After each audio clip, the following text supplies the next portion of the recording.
Hello everyone, हम journal organic chemistry के UP PGT के प्रीवियस ईयर क्वेश्चन कर रहे थे। प्रीवियस वीडियो में हमने 12 क्वेश्चन डिस्कस कर लिए थे लास्ट ईयर एग्जाम्स के। अब नेक्स्ट क्वेश्चन करते हैं। ये 2009 का जो पेपर था उसका क्वेश्चन है। इसमें आपसे पूछा गया IPSC name of lactic acid आपको बताना है। 4 ऑप्शंस आपको गिवन है। आपको लैक्टिक एसिड का अगर स्ट्रक्चर पता है आप इसे ईजिली कर सकते हो। तो अगर स्ट्रक्चर पता है तो आप इसे वीडियो का पॉज करके नेमिंग करके अपना करेक्ट आंसर मैच कर सकते हैं। तो जो लैक्टिक एसिड होता है ये उसका एक्चुअल स्ट्रक्चर होता है। इसमें 4 डिफरेंट ग्रुप लगे होते हैं। लैक्टिक एसिड एक कायरल कार्बन है, इसे भी हम बाद में डिस्कस करेंगे। कायरल कार्बन के होते हैं, चारों ग्रुप अलग अलग लगे होना। तो एक साइड इस पे कार्बोक्सिलिक ग्रुप होता है, एक OH होता है, एक मिथाइल और एक हाइड्रोजन लगी होती है। अब नंबरिंग करनी है, 2 सब्स्टिट्यूएंट लगे हुए हैं, ठीक है। Carboxylic 1, second and third. हमने प्रायोरिटी ऑर्डर में पढ़ा था, ये हमारा फर्स्ट प्रायोरिटी होती है, तो इसे हम सबसे ऊपर प्रायोरिटी देते हैं। तो ये चेन भी चेक करोगे तब भी यही चेन बनती है हमारे पास। तो 3 कार्बन है यानी कि प्रोप हो जाएगा, ठीक है। एसिड है, प्रोपेनोइक एसिड हो गया। और सेकंड पोजीशन पे क्या लगा हुआ है, हाइड्रोक्सी ग्रुप यानी कि OH ग्रुप लगा हुआ है। तो आंसर क्या जाएगा, 2 हाइड्रोक्सी प्रोपेनोइक एसिड। से कुछ एसिड होते हैं, lactic acid, tartaric acid, citric acid. इनके बेसिक स्ट्रक्चर आपको पता होने चाहिए क्योंकि किसी भी एग्जाम में आते हैं तो आप इसे इजीली निकाल सकते हो।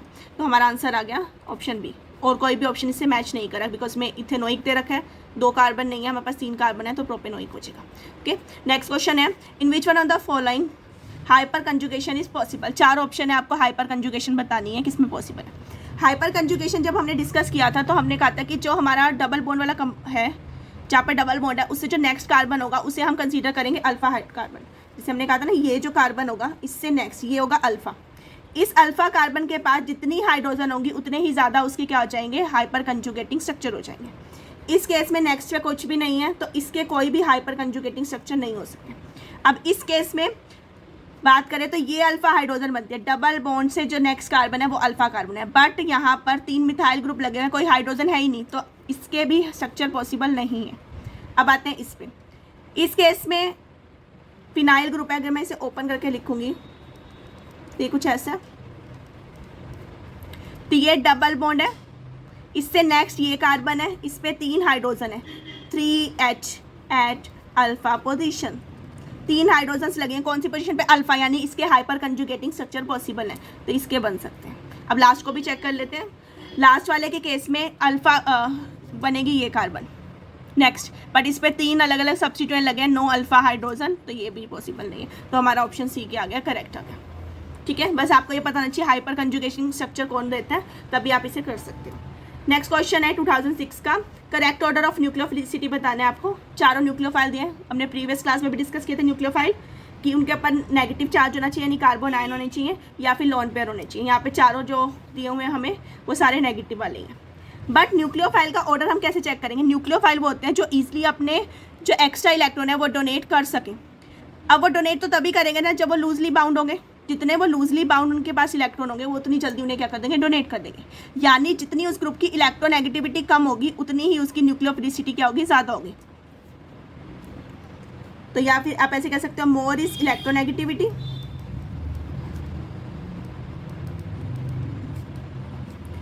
एटम की जितनी इलेक्ट्रोनेगेटिविटी ज़्यादा होगी उसकी न्यूक्लिक करेक्टर, न्यूक्लियोफिलिसिटी करेक्टर उतना ही क्या हो जाएगा, कम हो जाएगा।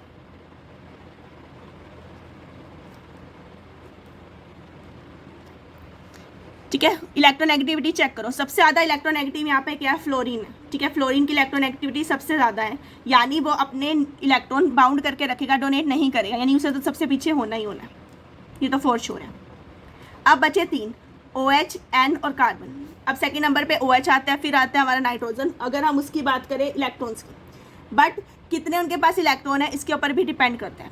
तो इन सब के केस में अगर बात की जाए तो नाइट्रोजन वाला जो ग्रुप होता है ये इजीली अपने इलेक्ट्रॉन्स को डोनेट तो करता ही है, और परसेंट ने नेगेटिव चार्ज रखा है, तो इसकी टेंडेंसी क्या हो जाएगी, सबसे ज़्यादा हो जाएगी डोनेट करने की। फिर आ जाएगा हमारा बचे 2 पार्ट, OH और CH3। तो सेकेंड नंबर पे होता है हमारा OH ग्रुप, इसकी इलेक्ट्रोनेगेटिविटी फ्लोरीन से कम होती है, ठीक है, इसलिए उससे ज़्यादा है। बट इसके पास एक्स्ट्रा इलेक्ट्रॉन है, जितने ज़्यादा इलेक्ट्रॉन होंगे उतनी ज़्यादा उसकी टेंडेंसी हो जाएगी डोनेट करने की, तो डोनेट ये इजीली कर सकता है।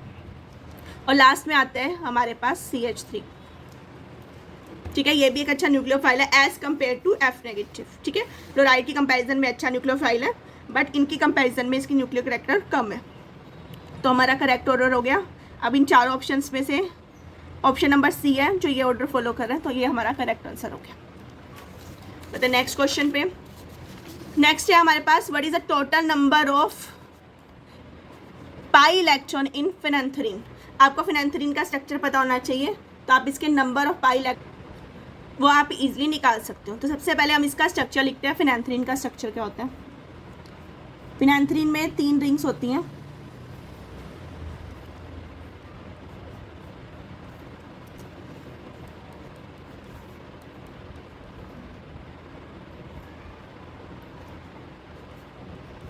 अल्टरनेट पोजीशन पे डबल सिंगल बॉन्ड होंगे इसमें, ठीक है, फिनेंथ्रीन में। ये आ गया इसका स्ट्रक्चर। अब आप इसमें डबल बॉन्ड काउंट कर लो। पाई इलेक्ट्रॉन पूछे हुए हैं, ठीक है, हमें पता है एक बॉन्ड जो है 2 इलेक्ट्रॉन से बनता है, ठीक है, तो आपको उसके पास नंबर ऑफ इलेक्ट्रॉन्स आप पता लग जाएंगे। 1 2 3 4 5 6 7 पाई बॉन्ड्स हैं। सिग्मा की बात नहीं कर रही है, जो एक्स्ट्रा बॉन्ड होता है, एक बॉन्ड तो ये सिग्मा है, ये वाला बॉन्ड पाई है, ऐसे ये पाई है, ये पाई है, ये और ये सारे पाई बॉन्ड है। तो 7 पाई बॉन्ड हुए, एक बॉन्ड 2 इलेक्ट्रॉन से, इसमें 14 पाई इलेक्ट्रॉन्स आ गए, ठीक है। वैसे एक और वे भी निकालने का होता है, 4n+2 पाई सिस्टम। आप इस वे से भी निकाल सकते हो 4n+2 पाई करके, तब भी आपके पास यहाँ पे 14 ही इलेक्ट्रॉन्स आएंगे, ठीक है। तो इसमें हमारे पास आ गए 14 इलेक्ट्रॉन। यहाँ पे आप चेक करो 7 भी ऑप्शन है। आपको पाई इलेक्ट्रॉन्स पूछे हैं, पाई बॉन्ड नहीं पूछे। अगर बॉन्ड पूछे होते तो हम 7 लगाते हैं, पर पाई इलेक्ट्रॉन पूछे इसलिए हमने यहाँ पे 14 मार्क किया। नेक्स्ट क्वेश्चन है, आपको कंपाउंड दिया, आपको इसकी आईपीएससी नेमिंग करनी है। मैं सबसे पहले इसका स्ट्रक्चर लिख रही हूँ। आप वीडियो को पॉज करके इसकी नेमिंग आप निकाल सकते हैं, क्योंकि बेसिक रूल से इसे निकलना है। इसमें कोई ऐसा डबल ट्रिपल या कोई ऐसा सब्स्टिट्यूएंट नहीं लगा हुआ है। जस्ट चेन चेक करें, लॉन्गेस्ट चेन कौन सी पॉसिबल है, और उसके अकॉर्डिंग इसकी नेमिंग कर सकते हैं।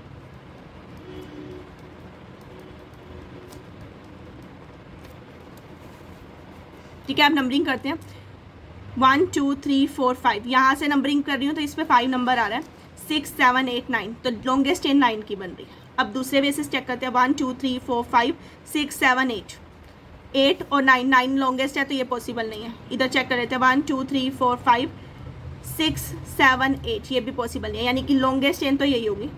अब सब्स्टिट्यूएंट 1 2 3 4 5, इधर से करो काउंट या इधर से करो काउंट, सेम ही आ रहा है 5 पोजीशन पे। आप चाहे जिस मर्जी साइड से काउंट कर लो। तो हम इधर से कर लेते हैं 1 2 3 4 5 6 7 8 9, तो 9 कार्बन की चेन है, 9 यानी कि नॉन एन, ठीक है, कोई डबल बॉन्ड नहीं है, तो एन आएगा, ठीक है।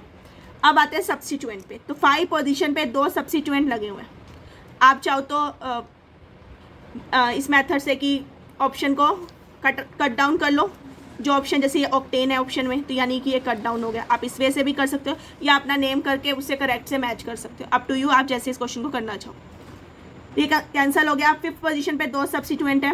अब चेक करते हैं। अब पहला ऑप्शन तो इसलिए कैंसिल होता है क्योंकि यहाँ के अकॉर्डिंग दोनों सब्स्टिट्यूएंट जो 5th पे लगे हैं वो सेम है, जबकि हमारे दोनों सब्स्टिट्यूएंट के अलग अलग हैं।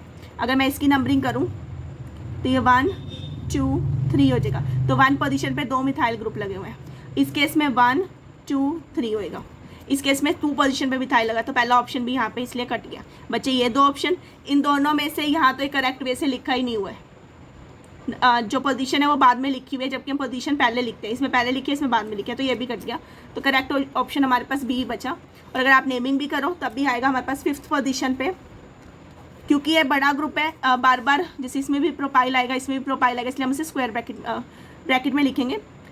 ये है 1,1 डाई मिथाइल प्रोपाइल, 3 कार्बन है, इसको मैंने किया 1,1 डाई मिथाइल प्रोपाइल।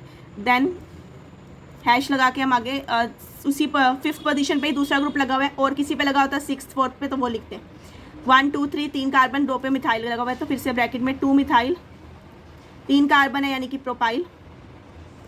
अब चेन का नंबर, चेन है 9 कार्बन की यानी कि नॉन एन, कोई डबल बॉन्ड नहीं है, ट्रिपल बॉन्ड नहीं है, तो सिंपल एन, ठीक है, नॉन एन आ गया। तो ये इसका हमारा करेक्ट ऑप्शन हो गया बी। नेमिंग नहीं भी करनी, चेन सेलेक्ट करके तब भी आपका इजली आंसर आ जाएगा। अब आते हैं अपने नेक्स्ट क्वेश्चन पे। हमें एक क्वेश्चन दिया हुआ है, कार्बन आयंस का ऑर्डर देना है, इंक्रीजिंग स्टेबिलिटी बतानी है आपको। ये पीजीटी 2004 का क्वेश्चन था। 4 ऑप्शन दे रखे हैं। अब आप इसके लिए क्या करेंगे, याद रखना है आपको, जो भी कार्बन आयंस होते हैं, एक होते हैं कार्बोकैटायंस और एक होते हैं फ्री रेडिकल। इन्हें हम डिटेल में भी डिस्कस करेंगे कि कैसे होते हैं, क्योंकि इन पे बहुत बार क्वेश्चन आते हैं कार्बन आयन और कैटायन और फ्री रेडिकल पे। जैसे प्रीवियस क्लास में हमने फ्री रेडिकल पे क्वेश्चन किया था, तो इन्हें डिटेल में हम डिस्कस करेंगे। अभी के लिए आपने याद रखना है कि जो कार्बन आयन होते हैं, इनमें जो मिथाइल होते हैं ग्रुप, मिथाइल कार्बोकैटायन, वो सबसे ज़्यादा स्टेबल होते हैं, देन प्राइमरी, फिर secondary and tertiary. Tertiary least होता है इसमें। और इस केस में अगर स्टेबिलिटी की बात करें, कार्बोकैटायन और फ्री रेडिकल दोनों का सेम होता है, ठीक है। टर्शरी सबसे ज़्यादा, देन सेकेंडरी, देन प्राइमरी और last is methyl group. Carbon ion मतलब नेगेटिव चार्ज है उसके ऊपर। अगर 3 मिथाइल ग्रुप लगे होंगे, टर्शरी यानी कि 3 मिथाइल ग्रुप, मिथाइल क्या करते हैं, रिलीज करते हैं इलेक्ट्रॉन, और जितने ज़्यादा रिलीजिंग ग्रुप लगे होंगे उसके पास ऑलरेडी नेगेटिव चार्ज यानी एक्स्ट्रा इलेक्ट्रॉन है, वो उसे क्या करेंगे, डीस्टेबलाइज करेंगे। इसलिए टर्शरी क्या होता है, लीस्ट स्टेबल, और मिथाइल क्या होता है, सबसे ज़्यादा स्टेबल। तो ये ऑप्शन तो इन्हीं से हो जाएगा हमारे पास। अगर हम सारे ऑप्शन देखें तो मिथाइल, टर्शरी, ये टर्शरी है, जैसे ये मिथाइल दिया हुआ है आपको, ये हमारा है सेकेंडरी और ये हमारा है प्राइमरी। तो ऑर्डर चेक कर लो किस में सही आ रहा है। यहाँ तो नहीं है करेक्ट, टर्शरी पहले दे दिया। इस केस में tertiary, secondary, primary and methyl, तो ऑप्शन बी करेक्ट लग रहा है। बाकी भी चेक कर लेते हैं एक बार। मिथाइल सबसे पीछे है, नहीं हो सकता, और टर्शरी सबसे आगे नहीं, इसमें भी टर्शरी सबसे आगे नॉट पॉसिबल। तो ऑप्शन बी हमारा क्या हो गया, करेक्ट। जस्ट आपने ये ऑर्डर को याद रखा। आते हैं नेक्स्ट क्वेश्चन पे। विच one of the following carbocation is most stable. ये पीजीटी 2003 का क्वेश्चन था। आपको बताना है कौन सा कार्बोकैटायन सबसे ज़्यादा स्टेबल है। 4 ऑप्शन है। अब चारों के 1 बाय 1 चेक करते हैं। सबसे पहले इसकी बात करते हैं, C6H5 CH2 CH2 positive carbocation. या तो आप ऐसा ग्रुप चेक करो कि रिलीजिंग लगा हुआ है या विड्रॉइंग लगा हुआ है, ठीक है। तो ये एक विड्रॉइंग ग्रुप है, ठीक है। विड्रॉइंग ग्रुप है यानी कि इलेक्ट्रॉन्स को विड्रॉ करेगा। वैसे तो फिनाइल विड्रॉइंग ग्रुप में ही आता है, ठीक है। बट ये रेजोनेंस भी शो नहीं कर रहा। यहाँ पे सिर्फ कौन सा इफेक्ट वर्क कर रहा है, इंडक्टिव। इंडक्टिव और रेजोनेंस हमने सब डिटेल में किया हुआ है, उसका लिंक मैं वीडियो का डिस्क्रिप्शन में दे दूंगी, आप चाहे तो वो वीडियो चेक कर सकते हैं। तो यहाँ इंडक्टिव इफेक्ट वर्क कर रहा है ओनली, क्योंकि यहाँ पर फिनाइल ग्रुप और इसके बीच में एक CH2 ग्रुप है, तो रेजोनेंस नहीं हो सकता। तो विड्रॉइंग लगा हुआ है, ऊपर से पॉजिटिव चार्ज है, और ज़्यादा विड्रॉ करेगा इलेक्ट्रॉन, तो ये क्या हो जाएगा, डिस्टेबलाइज हो जाएगा। तो ये तो मोस्ट स्टेबल नहीं हो सकता। अब आते हैं अपने नेक्स्ट क्वेश्चन पे।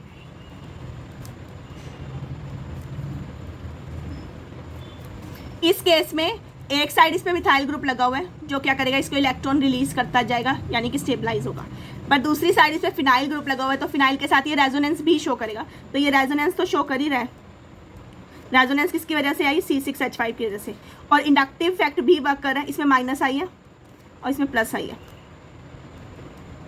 इसकी वजह से एक मिथाइल ग्रुप लगा हुआ है जो, उसकी वजह से, ठीक है। तो ये तो स्टेबल हो रहा है। अब आते हैं नेक्स्ट इस पे। इस केस में सिर्फ फिनाइल ग्रुप लगा हुआ है, कोई इंडक्टिव इफेक्ट वर्क नहीं कर रहा है। यहाँ पे क्या है, जस्ट रेजोनेंस। इसकी वजह से रेजोनेटिंग स्ट्रक्चर हम बना सकते हैं, ठीक है। अब आते हैं अपने नेक्स्ट पे, 4th पार्ट पे। C6H5C, यहाँ पर 2 मिथाइल ग्रुप लग रहे हैं। पॉजिटिव चार्ज था, जितने ज़्यादा मिथाइल ग्रुप लगेंगे उतने ही ज़्यादा उसे स्टेबलाइज करेंगे। तो यहाँ 2 ग्रुप लगे यानी उसे और ज़्यादा स्टेबलाइज करें। ऊपर से यहाँ फिनाइल लगा हुआ है, तो उसे रेजोनेंस की वजह से वहाँ पे भी स्टेबलाइज हो रहा है। तो यहाँ रेजोनेंस तो है ही C6H5 की वजह से, और इंडक्टिव में आपका प्लस आई इफेक्ट लग गया। बट 2 मिथाइल ग्रुप है, मैंने इसीलिए यहाँ पे 1 और 2 मेंशन किया था, बिकॉज यहाँ 1 और यहाँ 2 है, 2 ग्रुप लगे हुए देने वाले, तो ये ज़्यादा स्टेबलाइज होगा। तो यहाँ जगह हमारा A B C D, और अगर सबसे ज़्यादा स्टेबलाइज हमारा कौन सा है, D, तो हमारा करेक्ट ऑप्शन क्या हो गया, D। अगर आपको ऑर्डर भी पूछता है तो सबसे ज़्यादा स्टेबलाइज कौन सा होता है, D, ये सबसे ज़्यादा स्टेबलाइज है। फिर आप किसे लिखते हैं, B को लिखते हैं, बिकॉज बी में एक मिथाइल ग्रुप लगा हुआ था। फिर आप लिखते हैं सी को, बिकॉज इसमें रेजोनेंस वर्क कर रहा है, वो स्टेबलाइज कर रहा है, बट यहाँ सिर्फ इंडक्टिव वर्क कर रहा है। फिर आता है सी, और लास्ट में आता है आपका ए। तो ये आपका करेक्ट ऑर्डर होता है अगर आपसे ऑर्डर भी पूछा जाता, बट इन्होंने सिर्फ एक मोस्ट स्टेबल पूछा था, तो ये हमारा आंसर आ जाएगा। अब आते हैं अपने नेक्स्ट क्वेश्चन पे। क्वेश्चन है sp2 hybridisation present in, 4 option दे रखे हैं। चारों के स्ट्रक्चर अगर आप बना सकते हैं तो आप इसे ईजिली निकाल सकते हैं। तो सबके स्ट्रक्चर लिखते हैं। पहले एसिटाइलिन, इसे तो कल भी हमने डिस्कस किया था क्लास में, एसिटाइलिन को क्या होता है। Next is phenyl acetylene,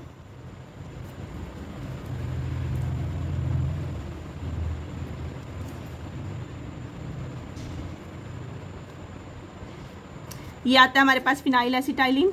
third is methyl acetylene, यानी कि एक ग्रुप को आपने मिथाइल से रिप्लेस कर देना है, इसके एक एच को, ठीक है। और ये है डाई मिथाइल एसिटाइलिन, तो दोनों साइड आपने एच से रिप्लेस कर देना है मिथाइल को, मतलब मिथाइल से रिप्लेस कर देना एच को, ठीक है। अब लिखते हैं इनमें कौन सी हाइब्रिडाइजेशन है, उन्होंने पर्टिकुलर दे दी है। sp और sp2 किस में पूछा गया, इस वाले में दोनों ही कार्बन sp हाइब्रिड है, चाहे C1 की बात करो चाहे C2 की। इस केस में ये sp3 हाइब्रिड है और ये वाले sp हाइब्रिड है, सिंगल बॉन्ड वाला sp3, डबल वाला sp2 और ट्रिपल वाला sp। इस केस में sp3 sp2, तो इसमें sp3 और sp पॉसिबल है। अब ये बचा, इसमें ट्रिपल बॉन्ड है यानी कि sp है, और साथ में डबल बॉन्ड है, डबल बॉन्ड यानी कि sp2 हाइब्रिड। तो हमारा करेक्ट आंसर क्या हो गया, विनाइल एसिटाइलिन, क्योंकि उन्होंने sp और sp2 पूछा था जो कि इसमें प्रेजेंट है। आते हैं नेक्स्ट क्वेश्चन पे, ये 2002 का क्वेश्चन है पीजीटी का। आपको दोनों में मैच करना है, एक साइड पे मॉलिक्यूल दे रखे हैं, एक साइड पे उनकी बॉन्ड लेंथ दे रखी है।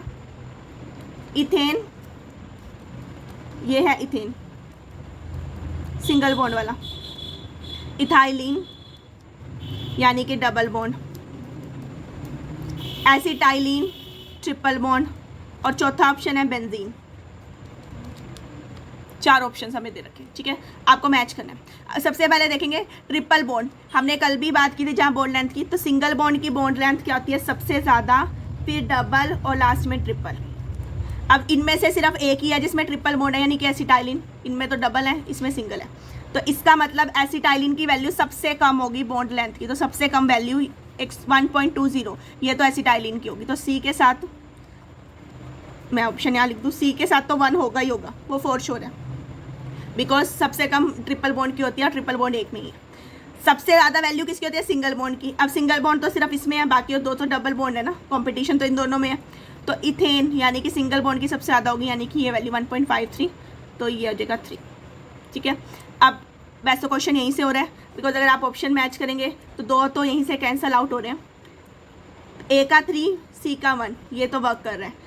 यहाँ देखो सी का 2 आ रहा है, नॉट पॉसिबल। यहाँ पे चेक करेंगे लास्ट वाले में ए का 1 आ रहा है और सी का 3 उल्टा आ रहा है, नॉट पॉसिबल। तो बच्चे 2 ऑप्शन। अब आते हैं हमारे पास इथाइलिन एंड बेंजीन। अब इन दोनों में बात करें तो सिर्फ हमें ये 2 ऑप्शन चेक करने हैं कि बी का 2 आएगा या बी का 4 आएगा। इथाइलिन की जो वैल्यू होती है वो होती है हमारी 1.34, और जब बेंजीन होता है इसकी वैल्यू होती है 1.39, बिकॉज बेंजीन के केस में ना तो ये प्रॉपर डबल बॉन्ड होते हैं ना ही ये प्रॉपर सिंगल बॉन्ड होते हैं, रेजोनेंस शो करते हैं, तो इस वजह से इनका जो करैक्टर होता है ना प्रॉपर डबल बॉन्ड का आता है ना सिंगल बॉन्ड का आता है। तो जो बी यानी इथाइलिन है इसकी वैल्यू होती है 1.34, यानी कि ऑप्शन डी, ये 4 आएगा ये। और जो बेंजीन है इसकी वैल्यू होती है 1.39 इन बिटवीन दीज 2, तो इसका ऑप्शन आ जाएगा हमारे पास 2, तो हमारा 3412, तो ऑप्शन सी हमारा क्या हो गया, करेक्ट हो गया। ओके, अब आते हैं अपने नेक्स्ट क्वेश्चन पे। क्वेश्चन नंबर 22, आपको एक कंपाउंड दे रखा है C2 और C3 कार्बन पे आपको हाइब्रिडाइजेशन निकालनी है। मैं इसे नीचे ओपन करके लिख रही हूँ, नंबरिंग उन्होंने खुद करी हुई है। इस कार्बन की और इस कार्बन की हमें हाइब्रिडाइजेशन निकालना है। ये sp हाइब्रिड होगा क्योंकि ट्रिपल बॉन्ड है, तो ये sp हाइब्रिड है। और ये वाला क्योंकि सारी तरफ सिंगल बॉन्ड है, इधर सिग्मा इधर दोनों के साथ सिग्मा, तो ये हमारा क्या हो गया, sp3 हाइब्रिड, ठीक है। अब ऑप्शन चेक करेंगे और आंसर अपना लिख देंगे, ठीक है। अब पहले उन्होंने C2 पूछा है फिर C3 पूछा, ये ध्यान रखेंगे, ठीक है।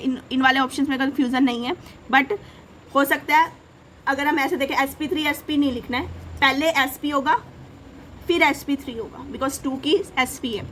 तो आप चेक करेंगे ऑप्शंस, तो ये हमारा ऑप्शन आएगा sp sp3, और कोई भी ऑप्शन वर्क नहीं कर रहा है। अब आते हैं अपने नेक्स्ट क्वेश्चन पे। यहाँ पे क्वेश्चन है कि न्यूक्लियोफाइल्स, आपसे पूछा है न्यूक्लियोफाइल क्या होता है, लुईस एसिड होता है, बेस होता है, दोनों होते हैं, या ना तो लुईस एसिड लुईस बेस होता है।